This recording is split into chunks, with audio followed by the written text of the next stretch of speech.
এক বেদুইন আসছে, আসার পরে বলছে ইয়া রাসূলুল্লাহ, এই বললা এই যে কোরআনের দাওয়াত আপনি দিচ্ছেন, এই কোরআনের দাওয়াত যদি গ্রহণ করি কি হবে উপায়? তোমার আল্লাহর জান্নাত রেডি হয়ে গেছে, জান্নাত উপায় হবে তোমার জন্য। হুজুর কেমন জান্নাত? নবীজি বললেন, ও বেদুইন শোনো, এই যে দুনিয়াটাকে দেখছো, এই দুনিয়ার মতো 10টা দুনিয়ার সমান তোমার জন্য আল্লাহ রাব্বুল আলামিন জান্নাত বাজেট করে রেখে দিয়েছেন। নবীজি বেদুইনকে বলছে, বেদুইন রে, কালেমা পড়লে মুসলমান হলে আল্লাহ রাব্বুল আলামিন তার জন্য এই বাজেট করেছেন। বেদুইন বলেন, হুজুর তাহলে আমার একটা প্রস্তাব। কি তোমার প্রস্তাব? বেদুইন বলেন, প্রস্তাবটি হলো এই হুজুর, এই যে বাবলার গাছ দেখা যায়, এই বাবলার গাছ যদি আপনাকে নবী বলি স্বীকার করে কালেমা পড়ে মুসলমান হয়ে যায়, আপনি কি নবী বলি সাক্ষী দেয়, তাহলে আমি অবশ্যই অবশ্যই কথা দিলাম গো নবী, কালেমা পড়ে মুসলমান হয়ে যাব। নবীজি বললেন, ইতিহাসের মধ্যে লিখেছেন, তামনুল গাফিলুন ফকি আবুল সমরকান্দি রহমাতুল্লাহ আলাইহি, আল্লামা কামালউদ্দিন তামিরি রহমাতুল্লাহ আলাইহি, জবরদস্তি বড় বড় হক্কানি আলেম ওলামায়ে কেরাম ছিলেন, তাদের ইতিহাস থেকে আমি নিয়ে এসেছি কথাটি। আল্লামা কেরামত আলী রহমাতুল্লাহ আলাইহি তার ইতিহাসের মধ্যে এই ঘটনাটি ধরেছেন, ওয়াজে বেনজিরের মধ্যে এসেছে। আল্লাহর নবী এবার বলছেন, বেদুইন রে, আমার বলার দরকার নেই, বাবলার গাছকে বলো আল্লাহর নবী হে বাবলার গাছ তোরে ডাকতেছে। বেদুইন গিয়ে বলছে, বাবলার গাছ শোন, ওই যে পয়গম্বর বসা আছে, তোকে তিনি ডাকতেছে। বাবলার গাছ ডান দিক থেকে তার মোচড় মারলো, পটপট করে শিকড়গুলো উপরের দিক চলে আসলো। আবার বাম দিক থেকে এটা মোচড় মারলো, আবার পট পট করে শিকড়গুলো উপরে চলে আসলো। আসার পরে মানুষ যেমন পায়ে হেঁটে যায়, বাবলার গাছ ওরকম মাটির সঙ্গে মিলাইয়া হাঁটতে হাঁটতে বিশ্ব নবীর কদম মোবারকে হাজির হয়ে গেছে। আমার ভাইরা, বাবলার গাছ যখন হাজির হয়ে গেল, নবীজি বললেন, বাবলার গাছ রে, আমার কথায় তুই উঠে আসলি, তবে শোন বাবলার গাছ, আমি কে, আমার পরিচয় কি, স্রষ্টা আছে না নাই, তোকে এই মুহূর্তে বলতে হবে। বাবলার গাছ শুধু গাছই, গাছের জবান খুলে কথা বলতেছে। সুবহানাল্লাহ কইবেন না? বাড়ি যাই সুবহানাল্লাহ কোন জোরে করি, যারা বলেন সুবহানাল্লাহ। আল্লাহ নবীর সামনে বাবলার গাছ এসে বলছেন, আসসালাতু ওয়াসসালামু আলাইকা রাসূলুল্লাহ, আল্লাহর বন্ধু গো, ওগো আল্লাহর নবী, আপনি হলেন দয়ার নবী, মায়ের নবী, দয়ারি নবী, প্রাণেরই ছবি, আর আসবে না জগতে। হায়রে দয়ারি নবী, প্রাণেরই ছবি, আর আসবে না জগতে। 63 সাল জিন্দেগি কাটেন বলে উম্মতি, 63 সাল জিন্দেগি কাটেন বলে উম্মতি, এখনো কান্দেন শুয়ে মদিনায়। দয়ারি নবী, প্রেমেরই ছবি, আর আসবে না জগতে। হায়রে দয়ারি নবী, প্রেমেরই ছবি, আর আসবে না। হাসরের দিনে উম্মত বিনে, হাসরের দিনে উম্মত বিনে, যাবে না নবীজি বেহেশতে। হাসরের দিনে উম্মত বিনে, যাবে না নবীজি বেহেশতে। দয়ারি নবী, প্রেমেরই ছবি, আর আসবে না।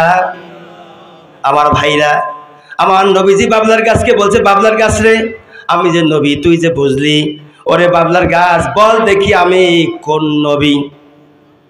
বাবলার গাছ জবান খুলে বলছেন, ইয়া রাসূলুল্লাহ, ইয়া হাবিবাল্লাহ, এই পৃথিবীতে আল্লাহ রাব্বুল আলামিন সর্বপ্রথমে আদম আলাইহিস সালামকে পাঠা দিয়েছেন, এরপরে যত মাখলুকাত তৈরি করেছেন সমস্ত মাখলুকাত জানে আখিরি জামানার পয়গম্বর ইমাম মুরসালিন খাতাবান নবীন নবী মুহাম্মদ সাল্লাল্লাহু আলাইহি ওয়াসাল্লামের জন্ম হবে, আখিরি জামানার শেষ নবী তিনি হবেন। ইয়া রাসূলুল্লাহ, ইয়া হাবিবুল্লাহ, আমি সাক্ষ্য দিচ্ছি আল্লাহ ছাড়া কোনো মাবুদ নাই। আমি আরো সাক্ষ্য দিচ্ছি আর রাসূলুল্লাহ আল্লাহর শেষ পয়গম্বর, শেষ আপনি নবী, আপনার পরে আর কোন নবী আসবে না, রাসূল আসবে না। আমি সাক্ষ্য দিলাম লা ইলাহা ইল্লাল্লাহু মুহাম্মাদুর রাসূলুল্লাহ। লা ইলাহা লা ইলাহা ইল্লাল্লাহ, লা ইলাহা মুহাম্মাদুর রাসূলুল্লাহ। বলুন সাল্লাল্লাহু আলাইহি ওয়াসাল্লাম। আজ নয় কাল আসবে রে সেদিন, আজ নয় কাল আসবে রে সেদিন, উড়বে পতাকা উড়বে কালেমা। কথা বলেন, উড়বে পতাকা উড়বে কালেমা, কেটে যাবেই যাবে সকল অন্ধকার। আজ নয় কাল আসবে রে সেদিন, আকাশে বাতাসে বাজবে সুখের দিন। আজ নয় কাল আসবে রে সেদিন, ওই আশাতেই বলতে হবে সাহস নিয়ে বুকেতে, ওই আশাতেই বলতেই হবে সাহস নিয়ে বুকেতে।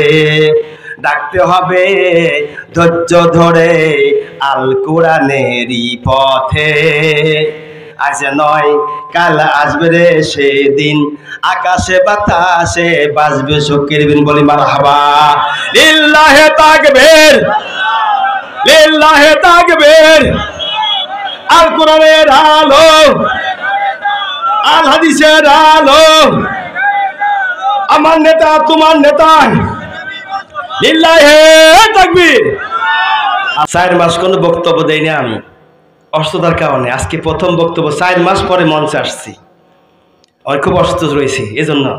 যাই হোক, আপনার বিরক্ত হচ্ছে না তো? আমার ভাইরা, বাবাগণ, মা বোনিরা, আল্লাহর নবী জনাবি মুহাম্মদুর রাসূলুল্লাহ সাল্লাল্লাহু আলাইহি সাল্লামকে আল্লাহ পাক জানিয়ে দিলেন, হে নবী, আবু জেহেল আপনাকে অনেক পরীক্ষা করলো, কোন পরীক্ষায় আবু জেহেল কিন্তু পারলো না। পেরেছে? এবার আবু জেহেল চিন্তা করলো, নবীজি তো মারাই গেল না, কি করা যায়? রাতের বেলা আমার নবীজি কোরআনুল কারীম তেলাওয়াত করতেছে মধুর কণ্ঠ দিয়ে। কি কণ্ঠ? মধুর শুধু কণ্ঠই না, এই কোরআন নাজিল হয়েছে নবীজির প্রতি, মানে ওই নবীর কণ্ঠ কত সুন্দর ছিল। আল্লাহু আকবার। মধুর কণ্ঠে কোরআন তেলাওয়াত করতেছে। আবু জেহেল, উতবা, সাইবা, আবু লাহাব নবীজির ঘরে চতুর্দিক দিয়ে কোরআনুল কারীম শুনতেছে। এটা ছিল প্রথম রাত। এই প্রথম রাত্রিতে কোরআনে কারীম শুনতেছে, চতুর্দিকে দাঁড়িয়ে দাঁড়িয়ে আল্লাহ নবী কোরআনে কারীম তেলাওয়াত করেন আর কাফেরেরা শোনে। সকালের দিক যখন ফজরের রক্ত হয়ে যায়, 4 জনা কাফের নবীর ঘরের চতুর্দিক থেকে তারা বাড়ির দিকে রওনা করলো। যেতে গিয়ে গোতাগুতি খাইয়ে একে অপরের অজান্তে ধাক্কা লেগে গেল। জিজ্ঞাসা করলো, তুমি কে? উতবা। তুমি? সাইবা। তুমি? আবু জেহেল। আবু জেহেলকে, তোমরা কেন, কোথায় গিয়েছিলে একটু আমার কাছে বলো। মুহাম্মদ সাল্লাম কোরআন তেলাওয়াত করে, আপনার কেমন লাগে? ভাতিজা, রাত ধরে এত সুন্দর কোরআনে কারীম তেলাওয়াত করেছে, দাঁড়ানো থেকে বসার পর্যন্ত আমরা সুযোগ পাইনি, তার কণ্ঠের এত সুন্দর সুমধুর কণ্ঠ। যেমন বাংলাদেশের একজন কোরআনের পাখি নামে আমরা চিনতে আল্লামা সাঈদীকে, আল্লামা সাঈদীকে শুধু কোরআনের পাখি হিসেবে আমরা চিনি, কিন্তু আমরা এটা জানি না আল্লাহ নবীকে কাফেরেরা মুশরিকেরা বলেছিল, ভাতিজা মুহাম্মদ সাল্লাল্লাহু আলাইহি সাল্লাম, তুমি যদি এই কোরআনের কথা বন্ধ করো, এই কোরআনের কথা সমাজে কায়েম করা যদি চালু করা বন্ধ করতে পারো, তোমাকে এই পৃথিবীতে কোন নারী চাও, কোন বাড়ি চাও, কোন সম্পদ চাও, সেটাই দেওয়া হবে। নবীজি বলেছিলেন, রে কাফেরেরা, আমি সম্পদের জন্য, নারীর জন্য, বাড়ির জন্য দুনিয়ায় আসি নাই, আমি আসছি মানবতার মুক্তির জন্য। আমার ভাইরা, নবীজি এরকম করে অনেক লাভ লালসা দিয়েছে। বাংলাদেশের আল্লামা সাঈদীকে ওই রকম লোভ লালসা দিয়েছে। আর প্রমাণ দেখুন, 13 সালে যখন তিনি জেলখানার মধ্যে রয়েছে, কাফেরেরা প্রথম তাকে বলেছিল, বাংলাদেশের যারা ক্ষমতাসীন ব্যক্তি ছিল, মস্তদের দায়িত্ব ছিল, এরা বলেছিল, এরাও যাই মনে কাফের, তাই কোরআনের মধ্যেই আছে, কোরআন দিয়ে যারা দেশ চলায় না, রাষ্ট্র চলায় না, তারা কাফের।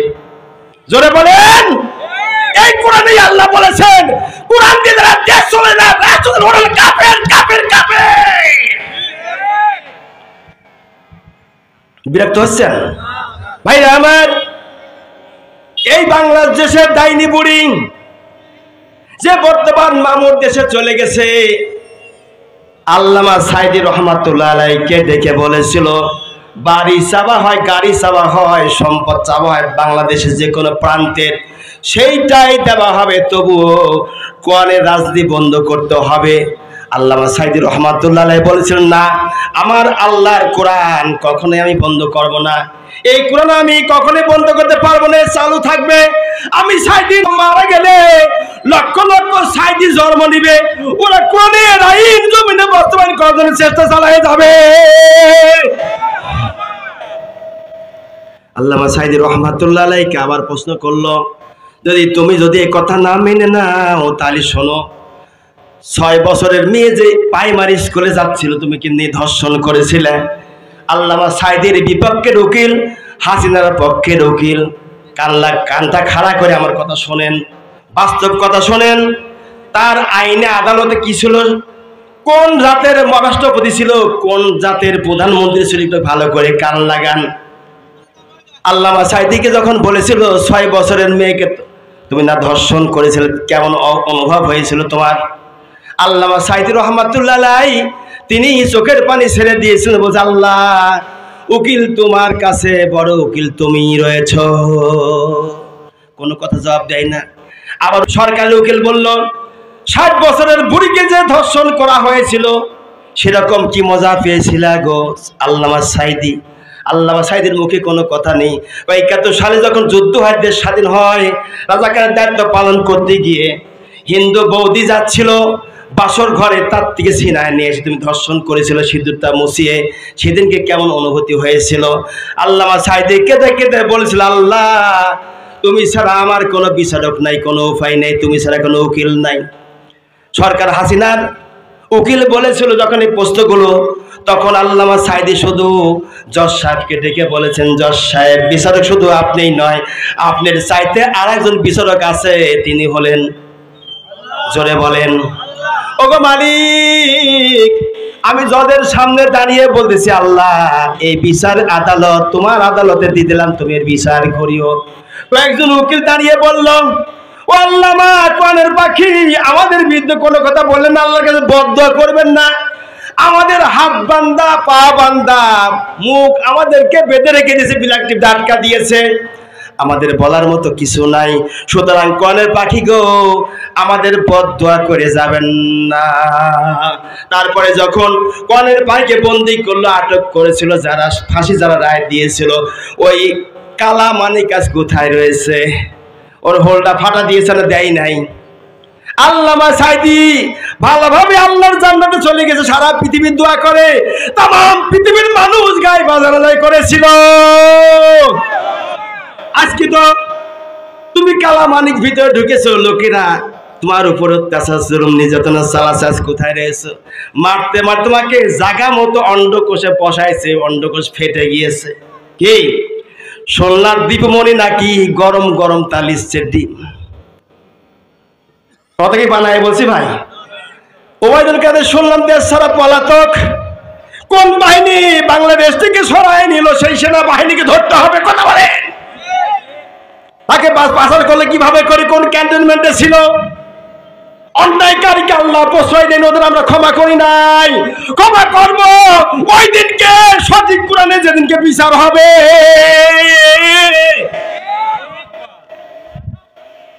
আপনি কি রাগ করলেন ভাইরা আমার? বাংলার জমিনে তো বিচার এরকমই হয়েছে নাকি? বাড়ায় বললাম, এই বিচারের কারণে আজকে বাংলাদেশের প্রধানমন্ত্রী স্বৈরাচার সম্মুখে দরজা পাই নাই, পিছন দরজা দিয়ে পালিয়েছে। এটা কুকুর, কুকুর চেনেন আপনারা? কুকুর চেনেন? আপনারা কি বিরক্ত হচ্ছেন নাকি?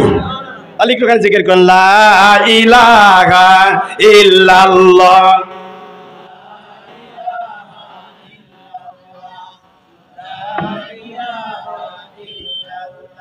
লা ইলাহা ইল্লাল্লাহু মুহাম্মাদুর রাসূলুল্লাহ সাল্লাল্লাহু। এটা কুকুর, বাচ্চা হয় 5-7টা করে।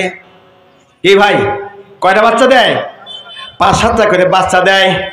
এই কুকুরের বাচ্চার উপর যদি কোনো শিয়াল বা কোনো বাঘ ভাল্লুক আক্রমণ করে, আপনাদের কাছে আমার প্রশ্ন, কুকুর ওই বাচ্চাকে বাঁচানোর জন্য আগায় যায় না, কুকুর পালায়? আরো জোরে বলেন আমার ভাইরা। এটা কুকুর তার বাচ্চাকে রেখে পালায় না, কুকুরকে পাখার মধ্যে রাখে। বাংলাদেশের প্রধানমন্ত্রী স্বৈরাচার, সে তার সন্তানদের দেখে পালায় চলে গেল। কেমন মারে তোদের মা, পালায়া চলে যায়। নাকি আপনারা বলে আসি না, পাচ্ছেন না খুঁজি? আপনারা কই গেছেন আমার ভাইরা? মোদি চোখ রাঙাই, মোদি চোখ রাঙাইয়া চোখ রাঙা মোদি কথা বলে বাংলাদেশের প্রতি। ভারত বাবর মসজিদ ভেঙেছে, ভাঙি নাই? বাবর মসজিদ ভেঙেছে, একবার না দুইবার তিনবার করে হামলা করলো মোদি সরকার। এই দেশ নাই, সারা পৃথিবীর সবচেয়ে বড় স্বৈরাচার। ওর আমলে বাবর মসজিদ ভেঙেছে, উত্তর প্রদেশের বহু মসজিদগুলি ভেঙেছে, মসজিদের মধ্যে আগুন জ্বালায় দিয়েছে। অনেক মসজিদগুলি ভাঙতেছে, আপনারা সচক্ষে দেখেছেন, এগুলি ইউটিউবে ফেসবুকে দেখা যাচ্ছে, দেখেননি আপনারা? দেখেছেন। সুতরাং মোদিকে বলতে চাই, দাদা বাবু সাবধান হয়ে যা। বাংলাদেশের মুসলমান খেপে ওঠে, দিল্লির মুসলমান থেমে থাকবে না, আসামের মুসলমান থেমে থাকবে না, কলকাতার মুসলমান থেমে থাকবে না। তোমার চক্ষু দুটো তুলে নেওয়া হবে, বিষ দাঁত ভেঙে দেওয়া হবে। সেই রকমের বড় টিম তৈরি করা হয়েছে। আল্লাহু তাকবীর, আল্লাহু তাকবীর। ভারতের দালালেরা, ভারতের দালালেরা, মোদি ভারতের দালালেরা, আল্লাহু তাকবীর। মোদিকে স্মরণ করিয়ে দেয় 1985 সালের একটি ঘটনা। 1985 সালে 10টা ভাষার উপরে পিএইচডি ডিগ্রি লাভ করেছিল এক ব্যক্তি, যার নাম ছিল ডক্টর শিব শক্তি। 1985 সালে 10টা ভাষার উপরে ডিগ্রি লাভ করলো। করার পরে এই লোকটি 10টা কিতাব এক এক করে পড়লো। কোন কিতাবটা সঠিক, সঠিক কিতাবের উপরে সে রিসার্চ করা শুরু করলো। রিসার্চ করতে করতে কোরআনটা সঠিক পেয়েছে। কোরআন সঠিক পাওয়ার পরে মনে মনে চিন্তা করলো, ভারতের 70 কোটি হিন্দুরা তাকে ভগবান মানত, মানে আল্লাহ মানত। নওয়াজুবিল্লাহ, মানত আল্লাহ মানত, মানে ভগবান মানে আল্লাহ। ওদের ভাষা আল্লাহ বোঝায় না, কি বোঝাই ভাই? ওরা তো গোসলের দোয়া পড়ে, কি দোয়া জানেন তা? ওরা গোসলের দোয়া আছে। আমার দেশে যারা রাম আর বাম দল করে, ওদেরকে জিজ্ঞাসা করলে ওরা গোসলের দোয়া জানে না।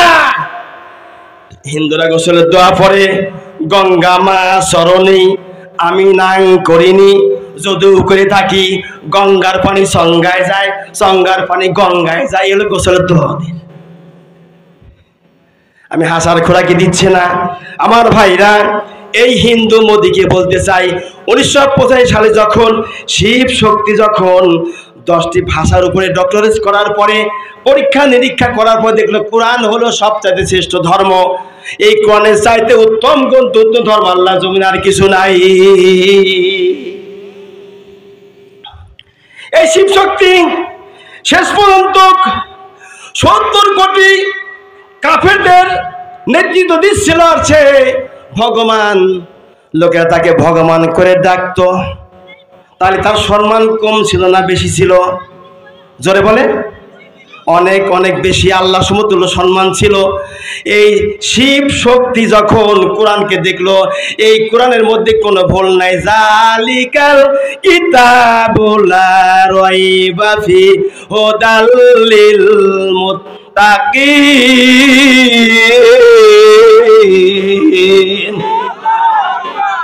শিব শক্তি। এই কোরআন নাজিল হয়েছে কোন মাসে? রমজানে। কোন মাসে? রমজানে। জোরে বলেন। রমজান মাসে কোরআন নাজিল হয়েছে। শিব শক্তি রাত্রে ঘুমায় আছে। ঘুমায় থাকার পরে ঘুমের ভিতরে একটা সুন্দর মানুষ গিয়ে তাকে ডাকতেছে। যিনি সুন্দর মানুষ গিয়ে ডাকে তিনি আর কেউ নন, তিনি হলেন বিশ্ব নবী মুহাম্মদুর রাসূলুল্লাহ। শিব শক্তি গভীর রাত্রিতে নবীজি যখন সালাম জানিয়ে ডাক দিলেন, এবার শিব শক্তি সালামের জবাব দিয়ে নবীজির সামনে মাথা নত করে বলছি, ইয়া রাসূলুল্লাহ, হাই বলল, আপনি আমার কাছে আসছেন? হ্যাঁ আসছি। শিব শক্তি রে, কোরআনটা যে সত্য ধর্ম মনে করেছো, হ্যাঁ এটাই সত্য, এটাই সঠিক, এটাই ঠিক। ও শিব শক্তি শুনে রেখে দাও, এই কোরআনের উপরে ঈমান আনো, আর আমি নবী, আমার সঙ্গে তুমি কালেমা পড়ে মুসলমান হয়ে যাও। শিব শক্তি আল্লাহ নবীর কাছে স্বপ্নের ভিতরে কালেমা পড়ে মুসলমান হয়ে গেল। রমজান মাস সেটা ছিল। এরপর স্ত্রীকে গিয়ে বলছে, স্ত্রী রে শোনো, আমি না রাত্রে স্বপ্ন দেখেছি। স্ত্রী বলে, ওকে পনের স্বামী, আমিও তো একই স্বপ্ন দেখেছি, আল্লাহ নবী আমার কাছেও তিনি এসেছিলেন। শিব শক্তি তার মেয়েদের কাছে বলল, মেয়েরাও ইসলাম কবুল করে মুসলমান হয়ে গেল। শিব শক্তি বলল, আমার নাম ইসলামুল হক, আজ থেকে আর শিব শক্তি থাকলো না, আমি ইসলাম কবুল করে মুসলমান হয়েছি, ইসলাম কবুল করেছি বিদায় ইসলামুল হক আমার নাম হলো। আর তার স্ত্রী বলছে, আমার হিন্দুদের আর নাম হবে না, আমার নাম খাদিজাতুল কুবরা। মারহাবা। আমার ভাইরা, মোদিকে স্মরণ করে দিই, মোদি শোনো, শিব শক্তি তোমার মতো চার দোকানদার ছিল না। আবার বলছি, মোদি শোনো, শিব শক্তি তোমার মতো চার দোকানদার ছিল না। চা খেতে বিক্রি সে করে নাই, সে একজন 10টি ভাষা ডক্টর করেছে, 12টা ভাষা সে শিখেছে, 12টা রাষ্ট্রে সে চলাফেরা করেছে। আর তিনি আল্লাহ নবী স্বয়ং গিয়ে তাকে ইসলাম কবুল করায় মুসলমান বানা দিয়েছে। পৃথিবী আমার আসল ঠিকানা নয়, পৃথিবী আমার আসল ঠিকানা নয়। কি? মরণ একদিনে মুছেই দেবে, মরণ একদিনে মুছেই দেবে সকল রঙিল পরিচয়। পৃথিবী আমার আসল ঠিকানা নয়, পৃথিবী আমার আসল ঠিকানা নয়। মিশি এই মানুষের দ্বন্দ্ব, মিশি মায়াসেন অপিতি কন্দন, মিশি এই 2 দিনের অভিনয়, মিশি এই নাটকের মঞ্চ। পৃথিবী আমার আসল ঠিকানা নয়, পৃথিবী আমার আসল ঠিকানা নয়। যে কথা বলতে অনেক দূরে চলে গেছি। আল্লাহ নবী মুহাম্মদুর রাসূলুল্লাহ সাল্লাল্লাহু আলাইহি সাল্লামের কাছ থেকে কোরআনে কারীম প্রথম রাত্রে আবু জেহেল, উতবা, সাইবা, মনে আছে না? কোরআন শুনতে গিয়ে যখন ফিরে চলে আসে, আসার পরে আবু জেহেল বলছে, তোমরা খবরদার আর কোরআন শুনতে যাও না, মুহাম্মদ সাল্লাল্লাহু আলাইহি সাল্লাম যা পড়ে পড়ুক, তোমরা যাবে না। ওরা 4 জন একে অপরের অজান্তে চিন্তা করলো। আবু জেহেল মনে করেছে আমি তো নেতা, গডফাদার। আবু জেহেল মানে মক্কা মদিনার লিডার ছিল, আর আবু জেহেল পার্লামেন্টের থেকে যা আইন পাস করত ওই আইন অনুযায়ী চলতো ওরা। সুতরাং আমি আবু জেহেল, আমার ভয় তোরা তো কেউ আসবে না, অতএব আমি আজকে মুহাম্মদ সাল্লামের কোরআন তেলাওয়াতে কালাম আমি প্রাণ ভরে শুনবো। উতবাও তাই ভেবেছে, আবু লাহাবও তাই ভেবেছে। এরা 4 জনাই একে অপরের অজান্তে আবার পরের দিনকে গিয়েছে। যাবার পরেই কোরআনে কারীম শুনতে গিয়ে দাঁড়ানো থেকে বসতে সুযোগ পায় নাই। এমন সময় আল্লাহর নবী মুহাম্মদ সাল্লাম ফজর নামাজের ওয়াক্তের জন্য তিনি রেডি হচ্ছেন। 4 জনা কাফের, উতবা, সাইবা, আবু জেহেল, আবু লাহাব, এরা সব সেখান থেকে পালিয়ে যাচ্ছে। যাওয়ার পথে একে অপরের আবার প্রথম রাতের মতো গোতাগতি শুরু হয়ে গেল। আবু জেহেল বল, তুমি কি কর? আমি উতবা, তুমি সাইবা, তুমি আবু লাহাব। আবু জেহেল কয়, কাল না তোমাদের নিষেধ করেছি, কেন তোমরা আজকে আবার তার কোরআন শুনতে গেলে? ওরা তিনজন বলে, নেতাজি সব জায়গায় নেতৃত্ব চলে না, আপনি কেন গেলেন তার কোরআন শুনতে? এইটাকে জবাব দেন। আবু জেহেল বলে, বুঝতে পারছি তোমাদেরকে বোধহয় জেলে ধরেছে, ঠিক আছে, একটা আইন পাস করতে হবে। কোন আইন? যে আইন হাসিনা করেছিল ওই আইনের সাথে কোরআনে কারিম আমি মিলাই দিচ্ছি। আপনাদের বিরক্ত হচ্ছেন নাকি? তাহলে একটুখানি জিকির করুন আর সামনে মাঝখানে জায়গাতে পূরণ করেন। ওখানে শয়তানা বসে ধাক্কা দিচ্ছে, শয়তান যে বাড়া ভাড়া এত কথা করলে শুনিস কেন, বের হ, একটু আগে আসেন। লা ইলাহা ইল্লাল্লাহ, ভাইরা আমার সামনে আগে আসেন। লা ইলাহা লা ইলাহা লা ইলাহা ইল্লাল্লাহু মুহাম্মাদুর রাসূলুল্লাহ সাল্লাল্লাহু আলাইহি ওয়াসাল্লাম। আবু জেহেল আইন পাস করলো। আইন পাস কিভাবে করেছিল সেটা আল্লাহ রাব্বুল আলামিন কোরআনে কারিমের মধ্যে কোট করেছেন। ওয়াকালাল্লাযীনা কাফারু লা তাসমাউ লিহাযাল কুরআনা ওয়ালগাউ ফি লাআল্লাকুম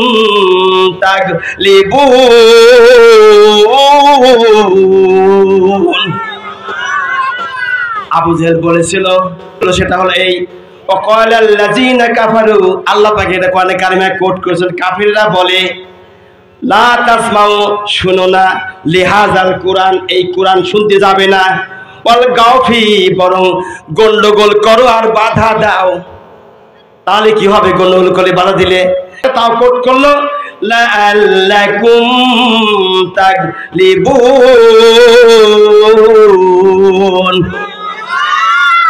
কাফিররা বলল, আবু জেহেল বলল, তাহলে তোমরা বিজয় হতে পারবে। কোরআনে কারিমার আইন যদি বাধা দেওয়া, বিজয় করো ওদের জন্য সবাই, ওদের কাজ গিয়ে, তাহলে তোমরা বিজয় হবে। আগে তাকায় দেখেন তো বাংলাদেশে 40 ধারা বিগত সরকার শেখ হাসিনা সৈয়াসের আমলে জারি করেছিল না করি নাই? করেছিল। তাহলে দেখেন তো আবু জেহেলের সাথে এই সরকারের মিল ছিল না? ছিল না? আমার ভাইরা 100% সত্য কথা। মিল থাকার জন্য বাংলাদেশের প্রধানমন্ত্রীকে তক্কাল না করে এদেশের মুজাদ্দিদ, কত বড় মুজাদ্দিদ ছিলেন বাংলার জমিনের, আল্লামা সাইদি রহমাতুল্লাহ আলাইহি, জিহাদ করে মুজাদ্দিদ হয়ে শহীদ হয়ে গেছে। বাতিলের কাছে মাথা নত করি নাই। আল্লামা নিজামী রহমাতুল্লাহ আলাইহি মাথা নত করেছেন? করেননি। আলী হাসান মুজাহিদি রহমতুল্লাহ আলাইহি মাথা নত করেননি। আল্লামা আব্দুল সুবহান রহমতুল্লাহ আলাইহি মাথা নত করেননি। কেন করেন নাই? মরার পর শুধু নয়, জন্ম থেকে মৃত্যু পর্যন্ত দরকার হলে কোরআন।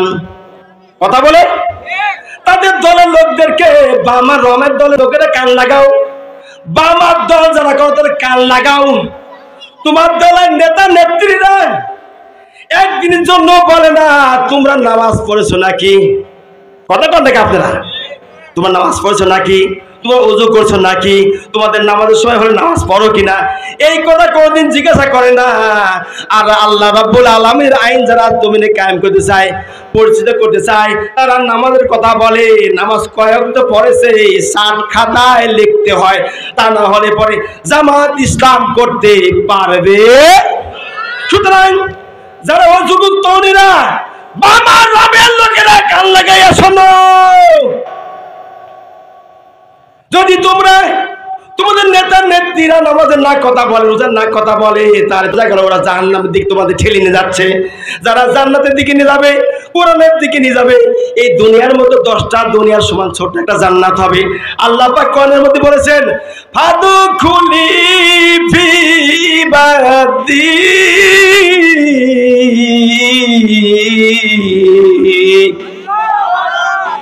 ওয়াদখুলি জান্নাতি।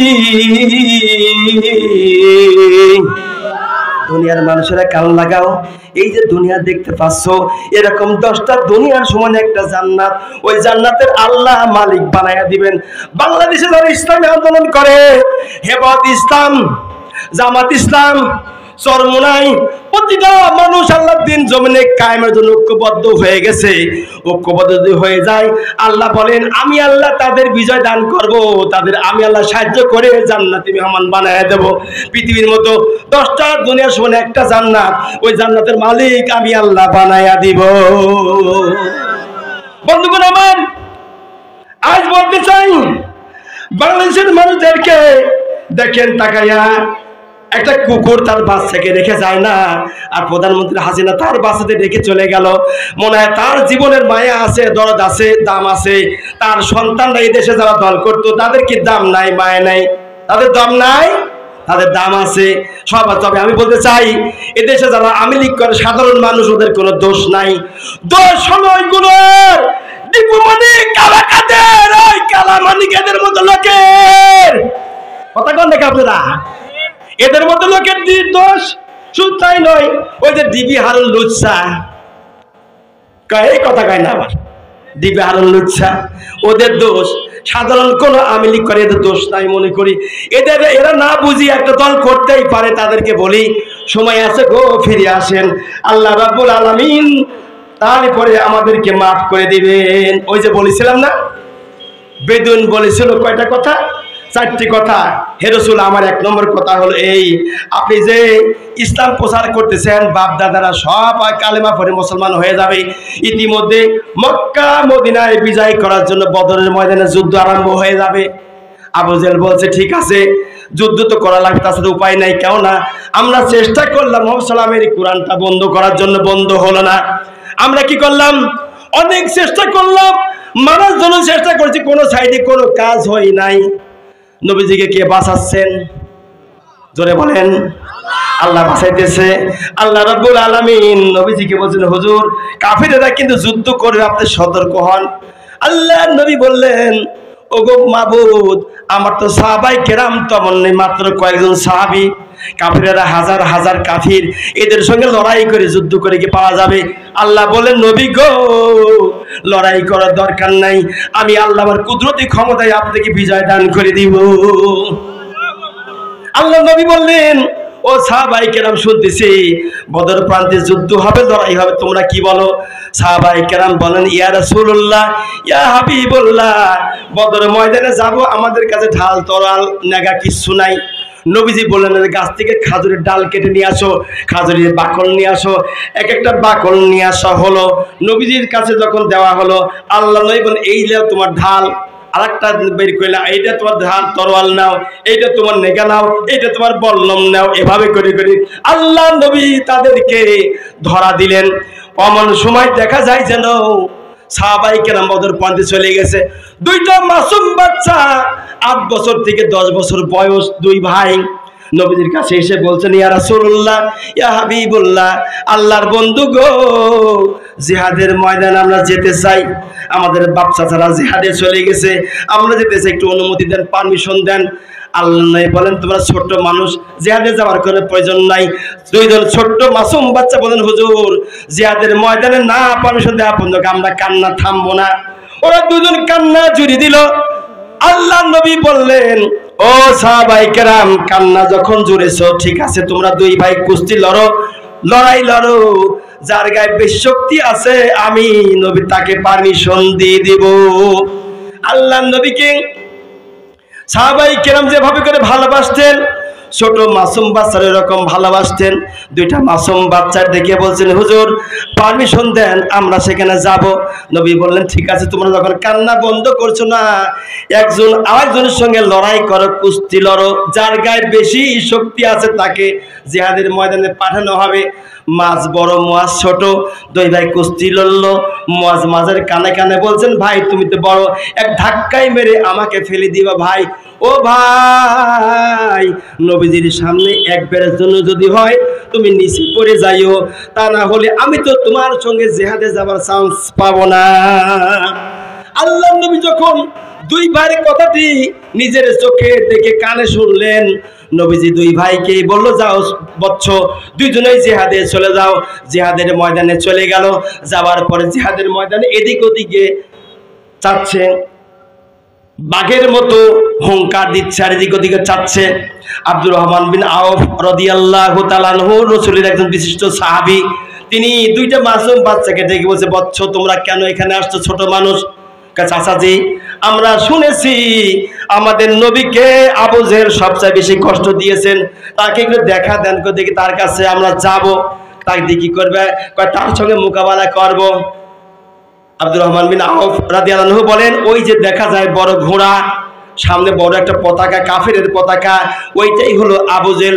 দুই ভাই বলার সঙ্গে সঙ্গে দৌড় দিয়েছে।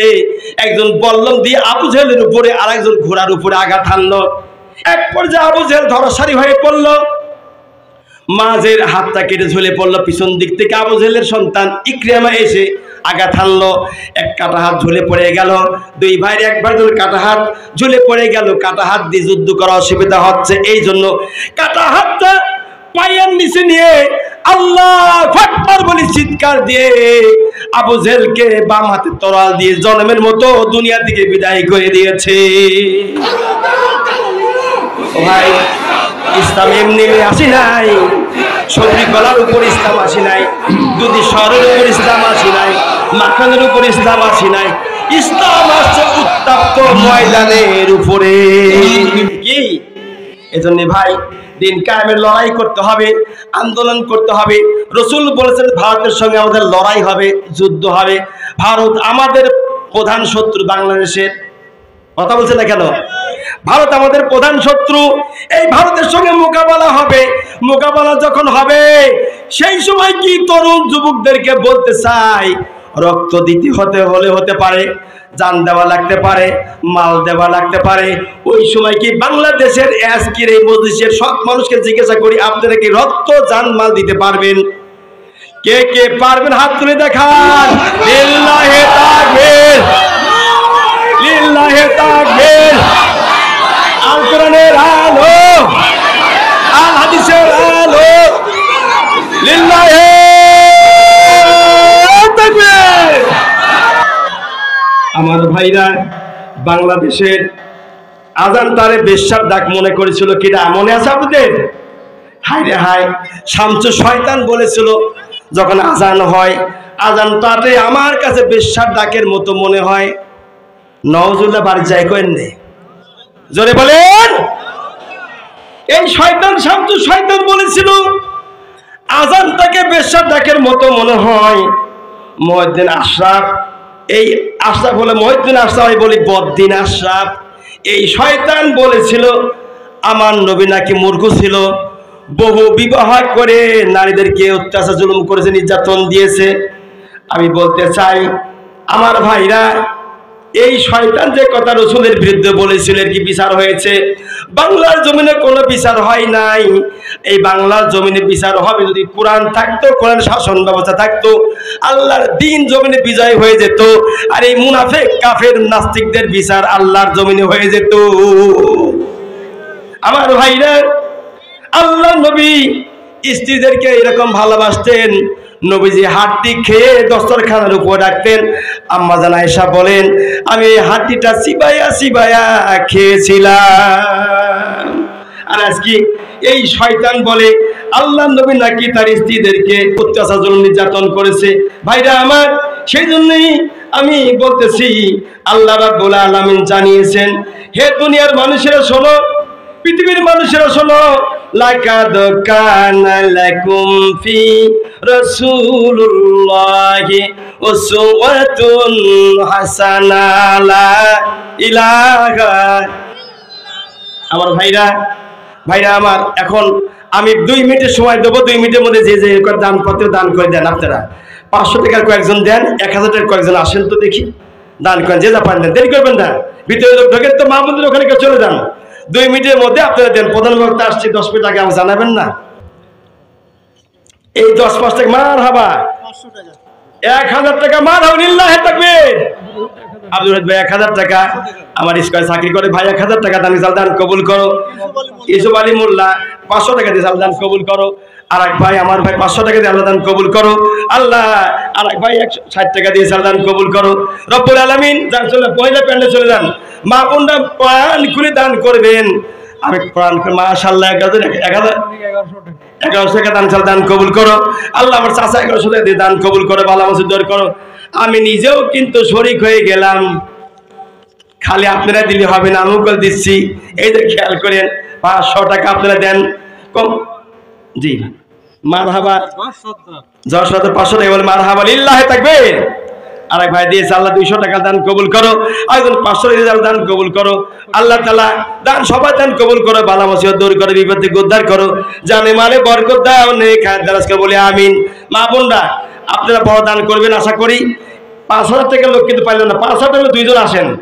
মারহাবা, আরেকজন 500 টাকা দিয়েছে, দান কবুল করো। মারহাবা, আরেকজন 100 টাকা দিয়ে দান কবুল করো, বালা মুসিবত দূর করো, বিপদ থেকে মাশাআল্লাহ। আরেকজন দিয়েছে আব্দুল মতিন ভাই 500 টাকা বলি মারহাবা লিল্লাহি তাকবীর। দানবীর দানবীর জিন্দাবাদ করতে ভয় পান নাকি? দানবীর দানবীর। মা বোনদের ভিতরে ঢুকছে কি দেখেন তো, মা বোনদের ওখানে। মা বোনরা আপনারা যে কোনো একজন টাকা উঠাইয়া একজন হাতে দেন ভাই। লোক হিসাবে কিন্তু টাকা আসলো না, কিন্তু 3টা প্রতিষ্ঠান মিলে আজকের মাহফিল, কিন্তু এই মসজিদ, ঈদগাহ মাঠ, তারপরে মাদ্রাসা। আল্লাহ নবী বলেন, জি ভাই জি দেরি করবেন না।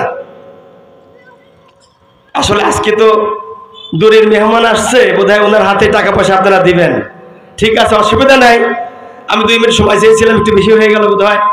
আমি আবারও বলছি, মা বোনদের কাছে আপনি একটু দেখেন তো, মা বোনরা টাকাটা দিয়ে দেন। সবাই উঠান, বড় বড় দান 500 1000 টাকা দিবেন আপনারা। বড় দানগুলো বোধহয় বড় বক্তাকে দিবি মনে হয়, বুঝতে পারছি। উনি জিহাদি মানুষ। যে আসেন, দেরি করেন, ওটা পেয়ে গেলে আমি উঠে যাবো ইনশাল্লাহ। আলহামদুলিল্লাহ রাখমরি আল্লাহ তাআলা 200 টাকা দান কবুল করে, ভালো মসজিদ দর করো, জানে মনে বরকত দেন, নেক হায়াত বলি আমিন। হ্যাঁ আসেন, সভাপতি সেক্রেটারি কে শেষ সাহেব কোথায় গেছে গো? একটু ওঠেন। 3টে প্রতিষ্ঠানের এতগুলো লোক, টাকা দিলে টাকার অভাব হয় নাকি? কর এই বক্তা কেন 10 টাকা আমাকে জানায় যে হুজুর 10 আপনার সময় শেষ, কিন্তু টাকা কালেকশন করেন। এই কথা বললে কিন্তু আমি আগাতে পারি। মারহাবা। ঈদগাহ মাঠের মাদ্রাসা সভাপতি আল্লাহ 1000 টাকা বলি মারহাবা লিল্লাহি তাকবীর। দানবীর দানবীর। এই যুবক ভাইরা, তোমাদের উদ্দেশ্য মাহফিল, তোমরা কই গো? ও যুবকদের আর কি বলো, যুবকেরা প্রধান বক্তার পুরা টাকাটা ওরা দেবে, এজন্য কিছু কইতে পারতে। যুবক মানুষ তো 900 টাকা মারহাবা লিল্লাহি তাকবীর। আল্লাহ সবার দান কবুল করে, বালা মুসিবত দূর করো, বিপদ থেকে উদ্ধার করো, জানে মনে বলতে বলি আল্লাহুম্মা আমিন। এই দুনিয়ায় থাকব না চিরকাল, বাবেরে ভাঙবে রে বাজার। আসেন মা বোনরা দেন, তাও দিতেন ভাই। বাকি আছেন নাকি আরো কেউ? পকেটে হাত দেখান, 10 20 50 যার কাছে যা আছে দেন। প্রধান বক্তার কাছে আপনি দিবেন, বুঝতে পারছি। মারহাবা। কি নাম? আব্দুল ওয়াহাব সাহেব 1000 টাকা বলি মারহাবা লিল্লাহি তাকবীর। হ্যাঁ মা বোনরা দেরি করবেন না, খুব তাড়াতাড়ি টাকা পাঠা দেন, দেরি করবেন না আপনারা, আমি উঠে যাব। ভাইরা আপনারা বুঝতেছেন, টাকা তো দান আমি চাইতে পারি নাই, আমি তো শুনিনি, হঠাৎ করে বক্তা নিয়ে আসছে, আমি জানি না। যাই হোক, আমি তো বললাম যে 4 মাস পরে আমি আলোচনা করছি। 4 মাসের মধ্যে আমি জুমার নামাজে পড়াই নাই, অসুস্থতার কারণে বক্তব্য দিইনি, আজ প্রথম মঞ্চে আসছি। যাই হোক, যদি আমরা আলোচনা ভুলটিটা ক্ষমা করবেন। আর যিনি আসছেন আল্লামা গিয়াসউদ্দিন যশোরী সাহেব, 26 বছর পূর্বে ওনার সাথে আমি মাহফিল করেছি, একাধিক মাহফিল করেছি। 26 বছর পর আজকে একই মঞ্চে আবার আসলাম, আল্লাহ পাক আনালো, আলহামদুলিল্লাহ। উনি অত্যন্ত চমৎকার আলোচনা করেন, ভালো আসলে আন্তর্জাতিক বক্তা, তো আন্তর্জাতিক বক্তা, মুফাসসিরে কোরআন, বহু গ্রন্থ লেখক। ওনার অত্যন্ত আলোচনা, সুন্দর আলোচনা নেটে দেখবেন আছে। আমি ওনার ব্যাপারে অনেক জানি, আমি একসঙ্গে প্রোগ্রাম করি তো আমি জানি সেটা। আমার সঙ্গে যারা মাহফিল করেছেন অনেক ভাইরা এ দেশে আর তারা বেঁচে নাই। আল্লামা রসুল আলম হায়দারি সাহেব উনি নাই, মৌলানা আতাউর রহমান হিমায়তপুর উনি নাই, আব্দুল বিন কাজেম অন্ধ হাফেজ বগুড়ার উনি নাই, অন্ধ হাফেজ আলতাফ হোসেন ডেমরা উনি নাই, আইব আলী ফারুকি সত্যি ওই ভাইয়ের সাথে মাহফিল করেছি, মুফতি বজলুর রশিদ ওনার সঙ্গে প্রোগ্রাম করেছি, আমি জিহাদি ওনার সঙ্গে একাধিক প্রোগ্রাম করেছি। আল্লামা সাইদি রহমাতুল্লাহ আলাইহি একই মঞ্চে থেকেছি, এই অধম গোলাম থেকেছে বগুড়াতে, আপনার ঈশ্বরদীতে, পাবনাতে থেকেছে, এই গোলাম থেকেছে। আমি আলোচনা নিয়ে আসিনি। আমার হুজুর বলেছিল, বচ্চ ওয়াজ মাহফিল ব্যবসা হয়ে যাবে, তুমি মাহফিল করো না। এই হুজুরের কথা শুনে আমি মাহফিল থেকে অনেকটা দূরে সরে রয়েছি। যেগুলি আমরা আলোচনা আছে ইউটিউবেতে, ফেসবুকে, ওগুলো ভিডিও আমাদের কাছে আছে। আর এখন আমি নিজেই একটা চ্যানেল খুলেছি যে কুতুবি পাবনা, মারহাবা লিল্লাহি তাকবীর। মা বোনরা অনেক টাকা দিয়েছে, বল মারহাবা। দানবীর দানবীর, মা বোনেরা। আলোচনা শেষ, আমি এখানে আলোচনা রেখে গেলাম। এখন আপনার সম্মুখে তাফসীর নিয়ে এসেছেন আল্লামা গিয়াসউদ্দিন যশোরী সাহেব দাওয়াত বরকাতু। উনি মূল্যবান তাফসীর নিয়ে এসেছেন, উনি এখন তাফসীর পেশ করবেন। ধৈর্য করে তার তাফসীরটা শুনে আপনি একটু বসেন, ধৈর্য করেন। আপনারা কেউ যাবেন না, ওনার কাছে বড় বড় দান করেন। উনি মুসাফির মানুষ, মুসাফির দোয়া কবুল হয়, এই জন্য ওনার কাছে বড় দান আপনারা করবেন। আসসালামু আলাইকুম ওয়া রাহমাতুল্লাহি ওয়া বারাকাতুহু।